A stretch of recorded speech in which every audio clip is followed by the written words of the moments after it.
Welcome to The Explainer. Today we're diving into a potential roadmap for Venezuela's recovery.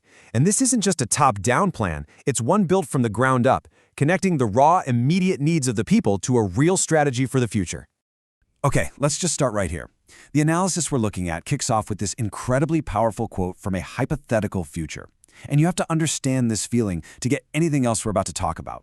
It's not joy, it's not celebration, it's a deep, catatonic disbelief after years and years of trauma. That's the starting point. So here's our game plan. First, we'll dig into that nationwide state of shock. Then we'll lay out the 5 key things people are demanding. After that, we'll walk through a proposed recovery plan, see how it all connects, and then ask the big question, what's next? All right, first up, a nation in shock. Because before you can help, you have to understand how people are feeling.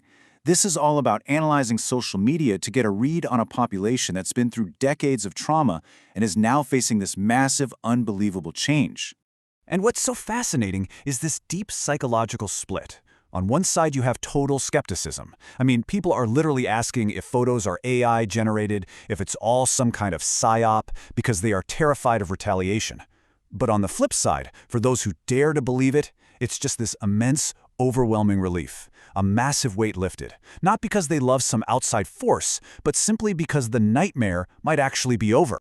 This whole situation gave birth to a powerful new term, Westplaning. You had citizens fiercely pushing back against what they saw as privileged, ignorant criticism from the outside.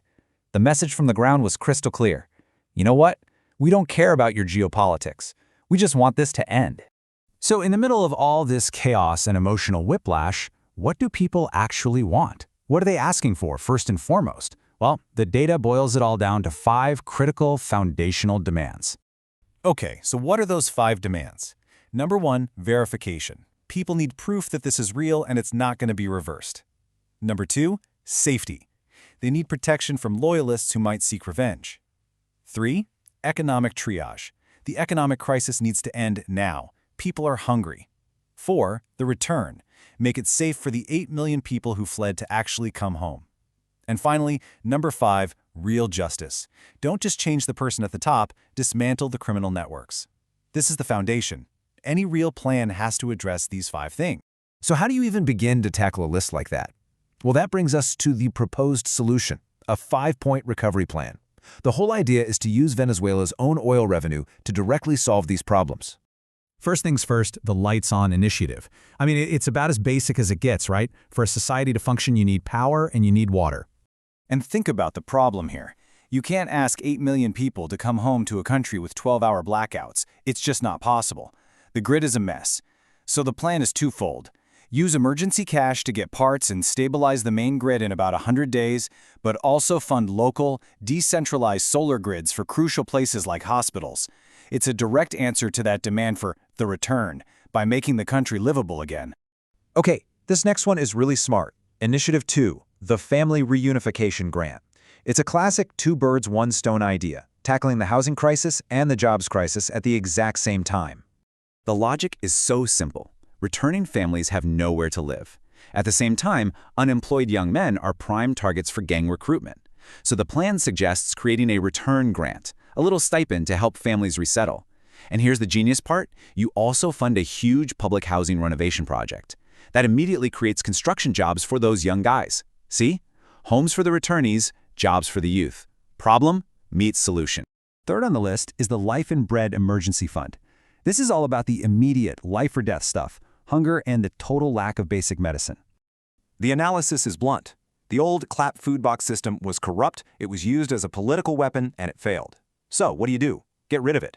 Replace it with a direct cash transfer card, tied to the US dollar, so families can buy their own fresh food, give them choice.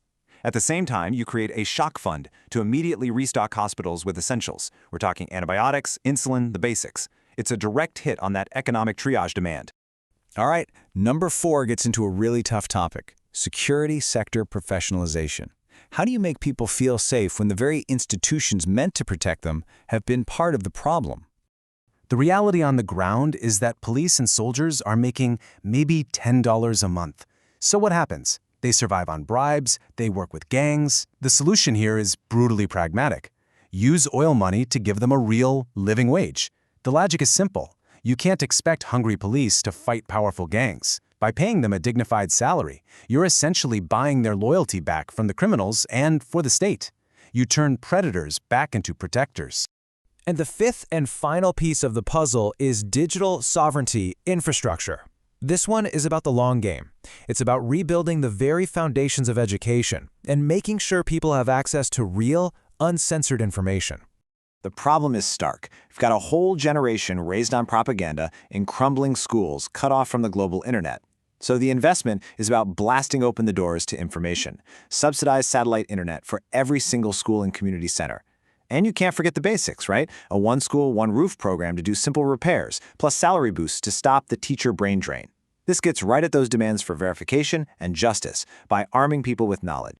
Okay, so we've seen the 5 demands from the people, and we've walked through the 5 points of the plan. Let's pull it all together and see how neatly it all lines up. This table, right here, is basically the entire strategy in a nutshell. You can just draw a straight line from every single demand to a specific funded program. Getting the lights on restores dignity.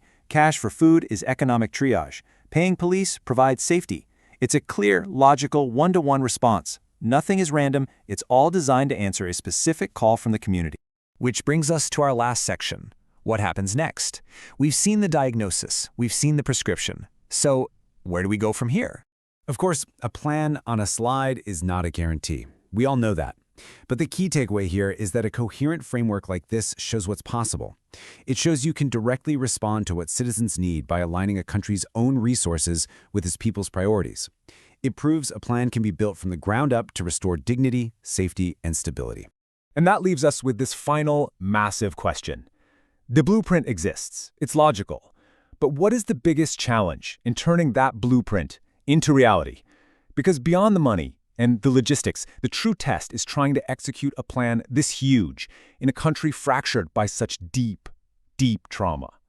And that's the real challenge, isn't it?